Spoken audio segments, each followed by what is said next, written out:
Hello student, સ્વાગત છે તમારું મારી યુટ્યુબ ચેનલ એપી સ્ટડી સેન્ટરમાં. આજે આપણે શીખવાનું છે ધોરણ 9 ગણિતમાં પ્રકરણ 11 પૃષ્ઠફળ અને ઘનફળ. એમાં પાર્ટ 1માં આપણે સ્વાધ્યાય 11.1ના પહેલો, બીજો, ત્રીજો અને ચોથો દાખલો ગણીશું. ચારેય દાખલા શંકુના છે. તો સૌપ્રથમ શંકુના આપણે સૂત્ર જોઈ લઈએ. શંકુની વક્ર સપાટીનું ક્ષેત્રફળ. હવે શંકુ આવો હોય, બરોબર, તો એની વક્ર સપાટી એટલે ફરતી બાજુની સપાટી લેવાની છે. એનું આ વર્તુળાકાર તળિયું લેવાનું નથી. તો આ ફરતી બાજુ એટલે કે વક્ર સપાટી કહેવાય. તો શંકુની વક્ર સપાટીનું ક્ષેત્રફળ શું થાય? Pi R L. શંકુની કુલ સપાટી કે તો એમાં વર્તુળે આવી જાય અને ઉપરનો આ ત્રિકોણાકાર ભાગ પણ આવી જાય. એટલે કુલ સપાટીનું ક્ષેત્રફળ કે તો પાઈ આર આર પ્લસ એલ. તો આ કેવી રીતે બને? પાઈ આર આર પ્લસ એલ. સૌ પ્રથમ વક્ર સપાટી લેવાની પાઈ આર એલ અને પ્લસ આ વર્તુળનું એડ કરવાનું. તો વર્તુળનું ક્ષેત્રફળનું સૂત્ર શું થાય? Pi r square. બંનેમાંથી કોમન કાઢવાના પાઈ અને આર, તો શું થઈ જાય? R plus l. તમારે આવી રીતે પણ યાદ રાખવું પડશે, કારણ કે જ્યારે આપણને વક્ર સપાટીનું ક્ષેત્રફળ આપી દીધું હોય આખે આખું, ત્યારે આપણે આ સૂત્ર વાપરીશું, બરોબર.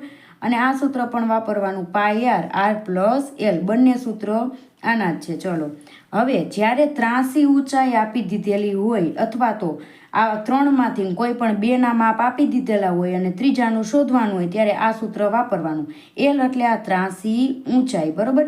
એલનો સ્ક્વેર બરાબર એચનો સ્ક્વેર પ્લસ આરનો સ્ક્વેર, જ્યાં એચ એટલે કે આ ઊંચાઈ થાય, આર એટલે કે આ ત્રિજ્યા થાય. આ ત્રણ સૂત્ર તમારે યાદ રાખવાના. શંકુની વક્ર સપાટીનું ક્ષેત્રફળ પાઈ આર એલ, શંકુની કુલ સપાટીનું ક્ષેત્રફળ પાઈ આર કૌંસમાં આર પ્લસ એલ, અને ત્રાસી ઊંચાઈ શોધવા માટેનું સૂત્ર એલનો સ્ક્વેર બરાબર એચનો સ્ક્વેર પ્લસ આરનો સ્ક્વેર. હવે આપણે આનો દાખલામાં ઉપયોગ કરવાનો. ચલો પહેલો દાખલો જોઈએ આપણે. શંકુના પાયાનો વ્યાસ. હંમેશા વ્યાસ આપ્યો હોય, વ્યાસને આપણે અડધો કરીને એટલે આપણને ત્રિજ્યા મળે, કારણ કે આપણે બધાય સૂત્રમાં ત્રિજ્યા હોય, વ્યાસ હોય નહીં. તો શંકુના પાયાનો વ્યાસ જે આપી દીધેલું હોય આપણે સાઈડમાં લખતું જવાનું. વ્યાસ કેટલો છે? 10.5. તો એની ત્રિજ્યા કેટલી થાય? ત્રિજ્યા એટલે કે આર. આ વ્યાસનું શું કરવાનું? આપણે અડધું કરવાનું, બરોબર, એટલે આપણને મળી જાય. ચલો, તો આનો જવાબ શું આવે? 5.25. તો આર શું લેવાના? 5.25 લેવાના. શંકુના પાયાનો વ્યાસ આપી દીધો છે. તેની ત્રાસી ઊંચાઈ એટલે કે એલ કેટલું છે? 10 સેમી. તેની વક્ર સપાટીનું ક્ષેત્રફળ શોધવાનું છે. વક્ર સપાટીનું ક્ષેત્રફળ શોધવાનું. બસ, હવે કાંઈ નથી કરવાનું, સૂત્રમાં મૂકી દેવાની આ બધી કિંમત. શું શોધવાનું? વક્ર સપાટીનું ક્ષેત્રફળ. તો શંકુની વક્ર સપાટીનું ક્ષેત્રફળનું સૂત્ર શું થાય? આપણે આગળ શીખા પાઈ આર એલ. બસ આમાં હવે કિંમત મૂકવાની. પાઈ એટલે 22/7, આર એટલે કે 5.25 અને એલ એટલે કે 10 થાય. ચલો, હવે આપણે સમય બચે એટલા માટે દાખલો ગણી નાખ્યો છે. પાઈ એટલે 22/7, આર એટલે કે 5.25 અને એલ એટલે કે 10. સૌ પ્રથમ અહીંયા પોઈન્ટ દૂર કરવાના. તો 525 થઈ જાય ઉપર, અને પોઈન્ટ પછી 2 અંક છે તો છેદમાં 100. આ 1 0 કેન્સલ થઈ જાય. 5 દુ 10 થાય, 11 દુ 22 થાય, 2 2 કેન્સલ થઈ જાય, બરોબર. હવે 525નો 7 વડે ભાગ ચાલે. 75 સત્તા, તો ઉપર આવે 75 ને 7 કેન્સલ થઈ જાય. હવે 15 પંચા 75 થાય, 5 કેન્સલ થઈ જાય, તો ઉપર વધે 15 ને ઉપર વધે 11. 11 અને 15નો ગુણાકાર કરીએ એટલે જવાબ શું આવે? 165 સેમીનો વર્ગ. ચલો, હવે આપણે જોઈએ બીજો દાખલો. જેની ત્રાસી ઊંચાઈ એટલે કે એલ 21 મીટર છે અને પાયાનો વ્યાસ. ચલો, હવે આપણે જોઈએ પ્રશ્ન નંબર 2. જેની ત્રાસી ઊંચાઈ એટલે કે એલ 21 મીટર છે અને પાયાનો વ્યાસ એટલે ડી 24 મીટર છે. એના ઉપરથી આપણે ત્રિજ્યા મેળવવાની. શું કરવાનું? વ્યાસના અડધા કરવાના. 24 છે તો અડધા કેટલા થાય? 12 મીટર. તો ત્રિજ્યા બરાબર 12 મીટર. તેવા શંકુનું કુલ પૃષ્ઠફળ આપણે શોધવાનું છે. બસ, હવે આમાં કુલ પૃષ્ઠફળના સૂત્રમાં કિંમત મૂકી દેવાની. તો શંકુનું કુલ પૃષ્ઠફળ સૂત્ર શું હતું? પાઈ આર કૌંસમાં એલ પ્લસ આર. ચલો, હવે આમાં કિંમત મૂકો. પાઈ એટલે 22/7, આર એટલે કે 12, એલ એટલે કે 21 પ્લસ આર એટલે કે 12 થાય. 22/7 ગુણ્યા 12 અહીંયા 33 આવે. બરોબર. ચલો હવે અહીંયા ક્યાંય ભાગ ઉઠશે નહીં, તો ઉપરનાનો ઉપર ગુણાકાર કરી નાખવાનો. આ ત્રણેયનો ગુણાકાર આવે 8712, એનો 7 વડે ભાગાકાર કરી નાખવાનો. તમારે રફમાં કરવાનો. 8712 ભાગ્યા 7, 7 એકા 7, 8માંથી 7 જાય તો 1, ઉપરથી ઉતરે 7, 7 દુ 14, 17માંથી 14 જાય તો 3, ઉપરથી ઉતરે 1. બરોબર. 7 ચોક 28 તો 3 વધે ને ઉપરથી ઉતરે 2. 7 ચોક 28 4. બરોબર. હવે પોઈન્ટ મૂકીએ તો અહીંયા શૂન્ય મૂકી શકીએ. બરોબર. 7 પંચું 35, 40માંથી 35 જાય તો 5 વધે, વળી પોઈન્ટ મૂકવાનો. 7 7 49. શું વધ્યું? 1 વધ્યા. બરોબર. બસ હવે પોઈન્ટ પછી 2 અંક આવી ગયા, તો હવે આ કરાય નહીં, ડાયરેક્ટ જવાબ લખી નાખવાનો. બસ આ આપણો જવાબ આવી ગયો. પાછળ શું આવશે? મીટર છે ને, તો મીટરનો વર્ગ. ચલો હવે આપણે જોઈએ પ્રશ્ન નંબર 3. શંકુની વક્ર સપાટીનું ક્ષેત્રફળ આપી દીધેલું છે. શું આપી દીધેલું છે? વક્ર સપાટીનું ક્ષેત્રફળ 308 સેમીનો વર્ગ. હવે તેની ત્રાસી ઊંચાઈ એટલે કે એલ 14 સેમી છે. આ શંકુની પેલું શું શોધવાનું છે? અહીંયા આપણે પાયાની ત્રિજ્યા એટલે કે આર શોધવાનું છે. તો સૌ પ્રથમ આ વક્ર સપાટીનું ક્ષેત્રફળ મૂકીને આપણે આર શોધી લઈએ. તો શંકુની વક્ર સપાટીનું ક્ષેત્રફળ શું થાય? Pi R L. જો પાઈ એટલે 22/7, એલ આપી દીધેલો છે અને ક્ષેત્રફળ આપી દીધેલું છે, એટલે આપણને આર મળી જાય. જે અહીંયા આપ્યું હોય એ જ સૂત્ર અહીંયા મૂકવાનું. વક્ર સપાટીનું ક્ષેત્રફળ આપ્યું છે તો વક્ર સપાટીનું ક્ષેત્રફળનું સૂત્ર મૂકવાનું. કેટલું છે અહીંયા? 308. પાઈ એટલે 22/7. આર આપણે શોધવાનો છે. એલ એટલે કે 14.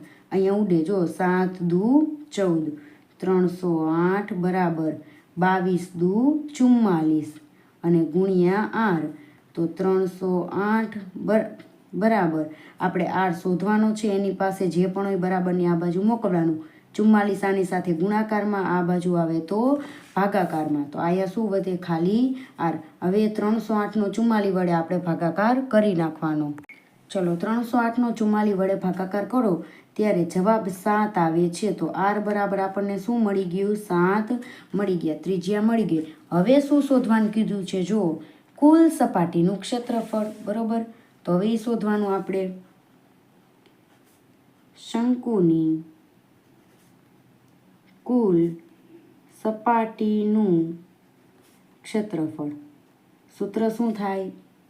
પાઈ આર એલ પ્લસ પાઈ આરનો સ્ક્વેર. આ વક્ર સપાટીનું અને વર્તુળનું ક્ષેત્રફળ. બરોબર.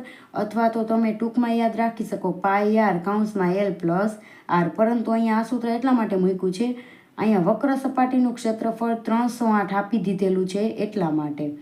ચલો તો વક્ર સપાટીનું ક્ષેત્રફળ પાઈ આર એલ કેટલું આપી દીધેલું છે? 308. પાઈ એટલે 22/7. આર આપણને મળ્યા. કેટલા મળ્યા? 7 ગુણ્યા 7. આરનો વર્ગ એટલે 7 2 વાર. 7 7 ગુણાકારમાં છે એટલા માટે કેન્સલ થઈ જાય. તો 308 પ્લસ 22 અને 7નો ગુણાકાર. 7 દુ 14, 7 દુ 14 ને 1 15. બસ આ બેનો સરવાળો કરવાનો. બરોબર. 8 ને 4 12, 5 ને 1 6 ને 4, 462 સેમીનો વર્ગ. બસ આ આપણો જવાબ આવી ગયો. ચલો હવે આપણે જોઈએ પ્રશ્ન નંબર 4. શંકુ આકારનો તંબુ 10 મીટર ઊંચો છે, એટલે એની ઊંચાઈ કેટલી છે? 10 મીટર. તેના પાયાની ત્રિજ્યા, જો અહીંયા વ્યાસ નથી, ત્રિજ્યા ડાયરેક્ટ આપી દીધેલી છે 24 મીટર. તો પેલું તંબુની ત્રાસી ઊંચાઈ એલ શોધવાનું છે, બરોબર. ચલો તો સૌપ્રથમ જો આર અને એચ આપી દીધેલા હોય ત્યારે આપણી પાસે આ સૂત્ર હતું. કયું હતું? ત્રાસી ઊંચાઈનું એલનો સ્ક્વેર બરાબર એચનો સ્ક્વેર પ્લસ આરનો સ્ક્વેર. તો એ આપણે મૂકી દેવાનું અને એલ મેળવી લેવાના. સૌપ્રથમ પહેલાં શું શોધવાનું છે? તંબુની ત્રાસી ઊંચાઈ. તો એલનો સ્ક્વેર બરાબર એચનો સ્ક્વેર પ્લસ આરનો સ્ક્વેર.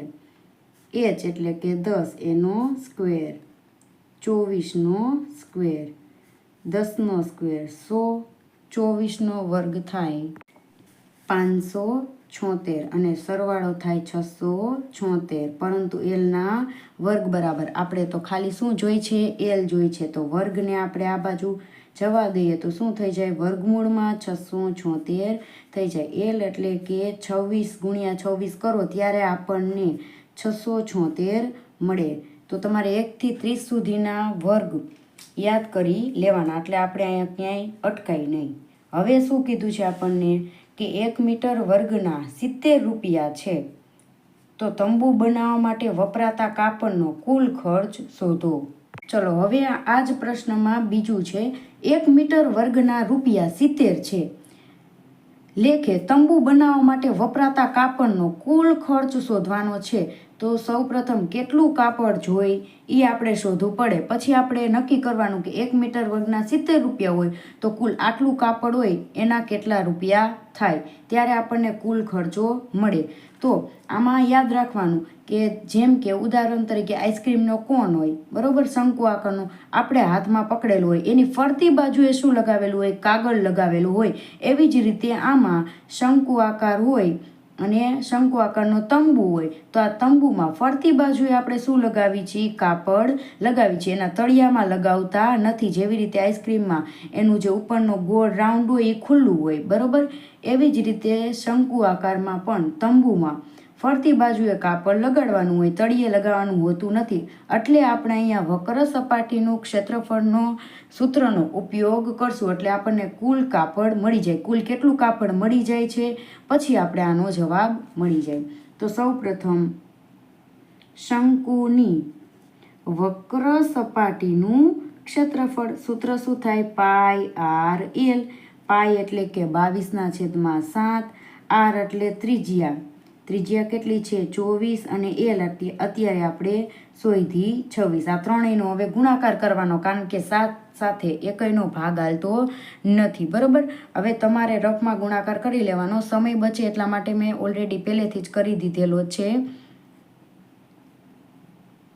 છેદમાં 7. બસ અહીંયા આપણે આટલું રાખવાનું. મીટરનો વર્ગ. કુલ આટલું કાપડ આપણને મળી ગયું. તો કુલ કાપડ મળી ગયું તો આપણને હવે શું મળી જાય? કુલ કેટલા રૂપિયા જોઈશે એ પણ મળી જાય. 1 મીટર વર્ગના 70 રૂપિયા થાય. તો આટલા મીટર વર્ગના કેટલા રૂપિયા થાય? ત્રિરાશિ આપણે મૂકવાની છે. 1 મીટર વર્ગના કાપડના કેટલા રૂપિયા છે? કુલ 70 રૂપિયા. તો કુલ આટલા મીટર વર્ગ કાપડના કેટલા રૂપિયા થાય? તો ગુણ્યા 70. 10 × 70. પાછળ આ શૂન્ય લગાવી દેવાનું. બસ આટલા રૂપિયા થશે. આની સાથે પાર્ટ 1માં 4 દાખલા આપણે કવર કરી લીધા. પહેલો, બીજો, ત્રીજો અને ચોથો. 4 કેના હતા? શંકુના હતા. એમાં વક્ર સપાટી, કુલ સપાટી અને ત્રાસી ઊંચાઈ શોધવા માટેનું 3 સૂત્ર આપણે પાકા કર્યા અને એનો ઉપયોગ કઈ રીતે થાય તે પણ આપણે જોઈ લીધું. તો જો મારો વિડીયો તમને પસંદ આવ્યો હોય તો લાઈક કરો, શેર કરો, સબસ્ક્રાઈબ કરો અને કમેન્ટ પણ જરૂરથી કરજો. Thank you.